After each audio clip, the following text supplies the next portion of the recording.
Melhor tratamento para artrose em 2023 em primeira mão. Fica comigo no vídeo. Olá, meu nome é Rafael Galvão, eu sou fisioterapeuta, há mais de 10 anos trabalhando com dor. E hoje eu vou te apresentar o melhor tratamento para 2023 para quem tem artrose de quadril e também para quem tem artrose de joelho. Então fica ligado até o final do vídeo que com certeza isso vai mudar a sua vida. Você que é novo aqui no nosso canal, seja muito bem-vinda, bem-vinda. A gente trabalha com ciência de verdade e hoje o que eu vou te apresentar nada mais é do que uma evidência científica do melhor tratamento para quem tem artrose no joelho ou também artrose no quadril. E mesmo aqueles que já passaram por um processo de pós-operatório. Você que tem uma prótese no joelho, uma prótese no quadril, também tem algumas dicas muito importantes que você vai aprender que sem dúvida nenhuma vai mudar a sua vida em termos de tratamento. Antes de mais nada, a gente precisa entender o que é artrose. Artrose, entenda isso por favor. Artrose nada mais é do que um processo natural de degeneração da cartilagem. O que seria a cartilagem? A cartilagem, pensa comigo da seguinte forma. Na sua casa você tem um piso, embaixo do piso você tem aquela parte literalmente mais áspera, né, que é o cimento ali propriamente dito. Aquele cimento seria o osso condral, o osso propriamente dito. E a cartilagem seria justamente o piso da sua casa. Muito mais lisinho, fácil de limpar, você passa um pano ali muito tranquilo. A mesma coisa são nas nossas articulações. A nossa cartilagem é o que envolve essa parte mais áspera do osso em si. Então ela facilita o deslizamento correto, tranquilo, sem o quê? Sem pressão, sem atrito na sua articulação, protegendo assim o movimento. Quando você perde justamente essa cartilagem, aí você inicia um processo de degeneração dessa cartilagem, que nós conhecemos como a própria artrose. Não confundir com osteoartrite, tá? Que a gente já vai falar um pouquinho lá na frente. Mas de modo geral, todo mundo vai ter artrose, porque é um processo natural, um processo fisiológico. Nós estamos envelhecendo, então naturalmente essa cartilagem também vai envelhecer. Como é que acontece esse fenômeno? Basicamente você tem uma perda degenerativa porque você usa a sua articulação, naturalmente. E olha o que mais interessante também, mesmo você não usando, você pode desenvolver essa artrose e artrose até em graus mais severos quando você tem essa artrose combinada com quem? Com o sedentarismo, ou seja, com a ausência de movimento. Por isso, dentro do nosso tratamento que vamos apresentar, o movimento vai ser uma peça fundamental para que aconteça a melhora. Muito bem, em relação às causas da artrose, a gente tem um processo natural senil do próprio envelhecimento, mas tem coisas que podem, fatores que podem agravar esse fenômeno, trazendo consequências um pouquinho mais severas e perturbando principalmente a função de você aí de casa. Seja para lavar uma louça, para ajoelhar, para subir uma escada, para sentar no chão, né, para pedalar, para correr, para andar, seja lá o que for. Coisas funcionais do seu dia a dia podem ser perturbadas. Quando essa artrose de fato evolui para algo mais grave, aí sim a gente tem um fenômeno de osteoartrite, aquela inflamação acontecendo na região, que pode ter uma relação direta, por exemplo, com algumas comorbidades, desde a diabetes, o sobrepeso, no caso do joelho, com certeza é um fator que pode ajudar, na verdade pode agravar aquela situação, mas não que seja um fator primário, tudo bem? Mas ele pode sim agravar, mas fatores como sedentarismo, má alimentação, principalmente a ausência de movimento, de carga naquela região e de força muscular também, podem ser fenômenos que vão agravar, que vão gerar automaticamente a questão da osteoartrite, a inflamação naquele bendita articulação, seja no quadril, seja no joelho. Muito bem, então você que já tem, né, a questão da artrose no seu diagnóstico, já foi no reumatologista, falou, você tem uma artrose, olha, você tem uma artrite, olha, você tem uma osteoartrite. Precisa entender essas palavrinhas aí para não confundir e embaralhar tudo. Então, quando a gente fala, por exemplo, de osteoartrite, a artrose está dentro dessas condições de osteoartrite, porque a osteoartrite seria uma palavra mais generalizada para descrever uma inflamação numa articulação.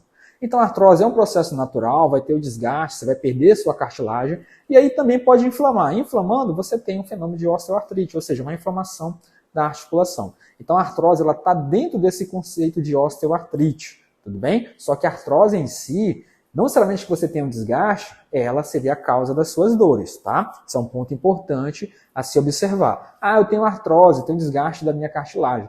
Mas não necessariamente você tenha ela como causador das suas dores. Isso é importante. Tá? Você pode ter artrose, mas não sentir dor. Isso é uma coisa que naturalmente acontece, então não confundir.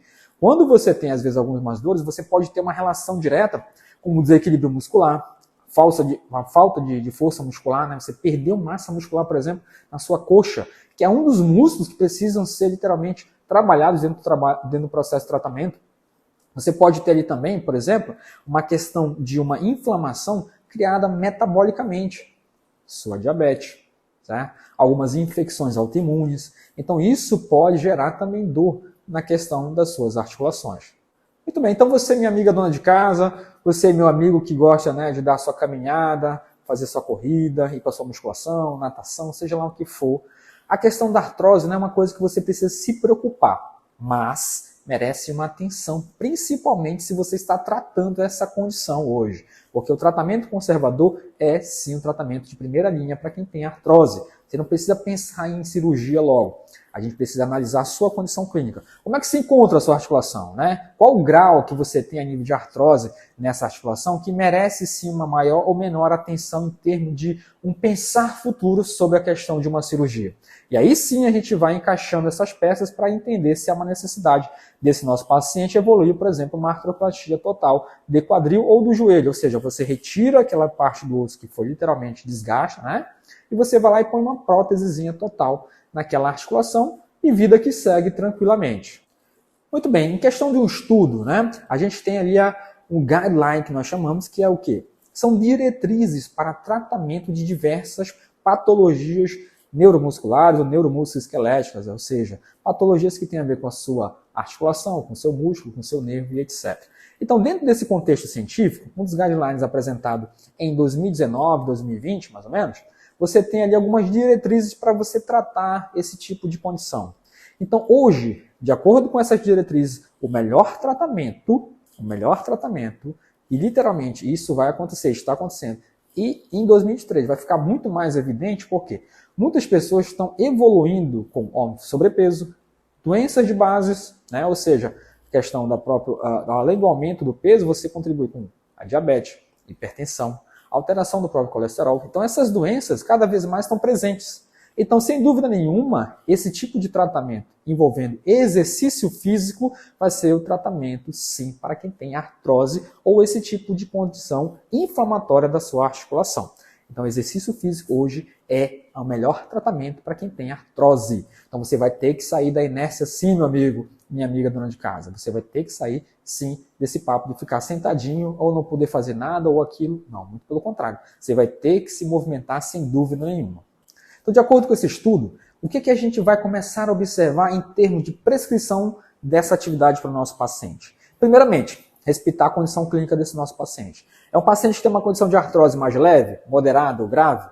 Né? Aí a gente vai ter que discernir isso perfeitamente e começar a botar o movimento na vida dessa pessoa de uma forma assertiva, graduada, certo? É um processo que literalmente é exponencial. Você vai crescendo à medida que você vê que esse paciente evoluiu em relação à carga, intensidade, o tempo e a frequência com que ele realiza esse exercício. Então, os exercícios que a gente vai literalmente estar usando são exercícios de força, exercícios de resistência, né, e exercícios o quê? Aeróbicos. São esses exercícios que literalmente vão fazer toda a diferença em você que tem artrose de joelho ou quadril. Mas antes de falar desses exercícios em si, como é que isso vai ser trabalhado, como é que isso pode ser aplicado na sua vida, no seu dia a dia, eu preciso te dizer também, você que, por exemplo, tem a osteoartrite ou tem artrose, seja no quadril, seja no joelho, está em tratamento com a fisioterapia, você precisa se atentar a alguns pontos que são extremamente importantes para que você evolua bem com o seu tratamento. Primeiro deles, tem alguns tratamentos que não devem ser feitos para quem tem artrose ou osteoartrite. Quais deles, por exemplo? Esse papo de ventosa, você está puxando o sangue para fora, isso pela ciência é descartado. O TENS, que é aquele famoso choquinho que você põe lá, com certeza você já deve ter tomado esse tipo de choquinho do bem, né, ali no seu joelho ou na sua lombar. Inclusive, se você já teve esse tipo de experiência, comenta aí para mim. Já fiz experiência com o TENS, já levei o choquinho do bem, comenta aí para mim. E esse tipo de tratamento, ele pode ser usado sim, mas a curto prazo. Você não pode ficar 6 meses, 1 ano tratando a mesma coisa dessa mesma forma. Ou seja, botando choquinho no joelho para 10, 20, 30, 40, 50 sessões, 1 ano de fisioterapia, só com isso não existe, tá? Isso é fora da ciência. O choquinho, o famoso TENS da vida, você precisa usar ele de uma forma a curto prazo. Ou seja, se o paciente está com muita dor, você pode usar ali para diminuir um pouco mais a dor, que ele tem essa efetividade, ele consegue reduzir a dor, porém há uma necessidade de movimento, você vai ter que conduzir esse paciente para o exercício físico sem dúvida nenhuma, tá certo? Outro tratamento que não deve ser feito, massagem. Massagem é descartada, as evidências são baixas, né? Que literalmente a massagem vai melhorar. Pode melhorar a questão de um sintomazinho, mas isso não vai resolver o seu problema. Lembra que o que a gente está te oferecendo aqui é o tratamento que é eficaz, é o tratamento que vai resolver o problema sobre essa condição osteoarticular. Tá? Então massagem esquece também, isso aí não vai ajudar em nada, tá certo? A questão do ultrassom, mesma coisa, isso não vai ajudar muita coisa. O gelo, calor, mais uma vez, são terapias alternativas, coisas que você pode diminuir um sintoma, um inchaço, porém isso não é tratamento que vai gerar efetividade a longo prazo. Muito bem, você caiu de paraquedas nesse vídeo, antes de mais nada, eu já quero te agradecer. Já comenta, deixa seu like, se inscreve no nosso canal, ativa o sininho, que com certeza essas informações vão mudar a sua vida. Se isso faz sentido, você já faz, compartilha lá com o pessoal de casa, com pessoas que você conhece, se realmente essa condição está presente hoje na sua vida, isso vai te ajudar bastante. Então já deixa aquele like pra gente e se inscreve no nosso canal também. Agora falando com você que de repente teve a condição de artrose e aí teve que operar, né? Como é que a gente pode proceder nesse sentido? Veja bem, você que teve lá uma artroplastia total, seja de quadril ou seja de joelho, retirou, botou a pecinha lá legal, inclusive se você já fez essa cirurgia, já comenta para mim e deixa aí que com certeza eu vou te ajudar mais ainda. Então nesse sentido, o exercício físico tem sim que ser feito normalmente. Lembra, quando você faz artroplastia, você resolveu o seu problema. Você botou uma prótese para resolver aquilo que estava gasto, você trocou por uma peça nova, acabou. É que nem um carro. Se você não trocar a roda, naturalmente aí não vai fluir bem, a velocidade que ele vai alcançar vai ser diferente, o rendimento em relação ao gasto de combustível vai ser maior. Então, uma vez que você retirou, trocou os pneus, botou um novo, você melhorou o funcionamento da máquina. A mesma coisa é com você. Trocamos a peça e vida que segue. Automaticamente você tem que ir sim para o movimento. Quanto mais você se exercita, muito melhor para você em todas as condições, não somente para a questão da osteoartrite. Como você já teve a questão da resolução do problema com a cirurgia, mais do que nunca você precisa estar ativo, tá? Se você fez o lado esquerdo, por exemplo, aí de repente o joelho direito está começando a doer, os dois joelhos têm que ser trabalhados da mesma forma. Já vai falar nisso a respeito de intensidade, frequência e tipo de exercício, e eu vou te explicar isso tranquilamente. Muito bem, então falando do exercício físico em si, como é que isso é graduado? Como é que isso literalmente tem que ser feito para quem tem as condições de osteoartrite ou artrose em si? Como é que isso deve ser acompanhado? Em relação à frequência, pelo menos 2 vezes na semana esse meu paciente tem que estar lá com a sua atividade física sendo feita. Força, ou um treino funcional, né? Ou um treino aeróbico. Tudo bem? Então isso tem que ser feito pelo menos 2 vezes na semana. A média é essa, não menos que isso. E aí você pode optar também, caso seja o seu caso, fazer todos os dias pelo menos de 20 a 30 minutos de exercício. Quando a gente fala de intensidade, a gente vai ter que respeitar basicamente a condição de cada paciente. Ou seja, então você que já é ativo, já é acostumado a fazer algum tipo de atividade, etc., você pode trabalhar em média de 60% a 80% de uma repetição máxima, né? Daquela carga máxima que você pode botar a nível de peso, 60% a 80%. As pessoas que não são acostumadas a treinar, literalmente estavam num sedentarismo ali, a gente vai usar em média de 40% a 60%, tá certo? Quando a gente fala em treinamento aeróbico, a gente vai estar falando de um gasto energético muito maior, que vai envolver a oxigenação, o aporte para aquela parte sanguínea, principalmente para levar esse oxigênio lá para as células. Você que já estava na questão de uma caminhada, já fazia sua bike, né, enfim, fazia sua corrida, sua natação, você pode trabalhar acima de 60% da sua frequência cardíaca máxima. Você que não está acostumado, você vai reduzir isso, lógico, em torno de 40% a 60% até você gerar esse condicionamento físico melhorado. Mas é dessa forma que, com segurança, você vai conseguir atingir o objetivo, tá certo? Em relação à parte aeróbica. Quando a gente realiza esse trabalho de força, a gente vai ter que ficar preocupado com o quê? Principalmente com os grandes músculos. O músculo da sua coxa é o core, que nós chamamos, né? É a pessoinha lá que é responsável por estabilizar o seu joelho. Quanto mais força eu tenho nessa musculatura, melhor meu trabalho de estabilização em relação ao joelho, evitando as dores futuras que automaticamente acontecem por conta da fraqueza dessa musculatura. Então, o grupo da coxa realmente merece uma atenção, bem como a musculatura interna, que são os adutores, o glúteo, que são músculos estabilizadores e dinâmicos também, ou seja, vão te auxiliar tanto quando você fica em pé, quando você realiza uma atividade em movimento. Então, esses grupos musculares merecem atenção, sem dúvida nenhuma, tá certo? Não é porque um joelho meu está ruim que eu vou literalmente esquecer o outro que não está ruim. Não é assim que funciona. Você vai trabalhar para os 2 membros. Os 2 joelhos vão ser trabalhados da mesma forma. Um você está tratando e o outro, basicamente, você está evitando que sofra qualquer outro tipo de dano. Que é muito natural que quando a gente tem essa dor, a gente compense para o outro lado. Você joga o peso para o lado que não dói. E isso, aos poucos, também vai gerando uma sobrecarga a mais e, consequentemente, eu vou ter um problema no outro. Isso é natural. Então, para que isso, basicamente, não ocorra de um processo mais acelerado assim, comece a trabalhar ambas as pernas da mesma forma. Tá? Converse com o seu instrutor, com o seu coach, com o seu fisioterapeuta a respeito disso. Lembra, você é parte do tratamento mais do que nunca, tá certo? Em relação ao treinamento aeróbico, você pode utilizar de qualquer forma que você goste. É imprescindível que você ponha isso na cabeça. Qualquer atividade que você for fazer, ela tem que ser uma atividade prazerosa, você gosta de fazer, que assim vira um hábito e você leva isso para o resto da vida.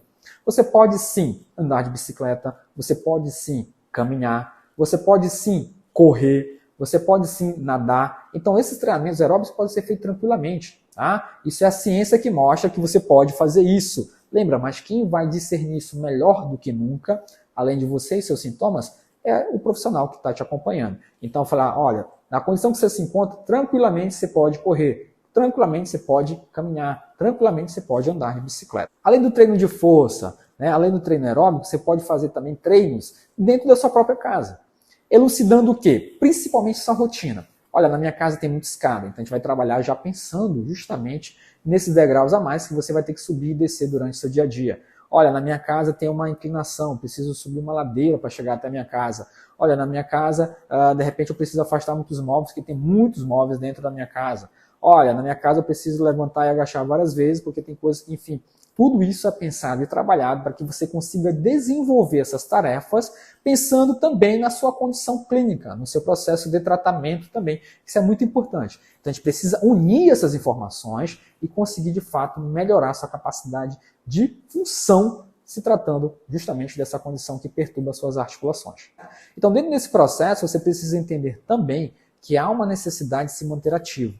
75% do seu dia, 75% das suas atividades devem ser focadas justamente em melhorar a sua condição clínica hoje. Não fique só naquela ideia de ficar, faz os 20, 30 minutinhos ali, esquece o resto do dia, ficou sentado, deitado. Não. Quanto mais ativo você tiver, melhor para a sua condição. Não se limite por conta da dor. A dor é apenas uma informação, lembra disso. Tá? Ela é uma informação que algo pode estar ruim, não que esteja. Já falei disso em outros vídeos, inclusive se você não assistiu ainda os nossos vídeos, tem uma playlist que eu vou deixar para você, já confere lá.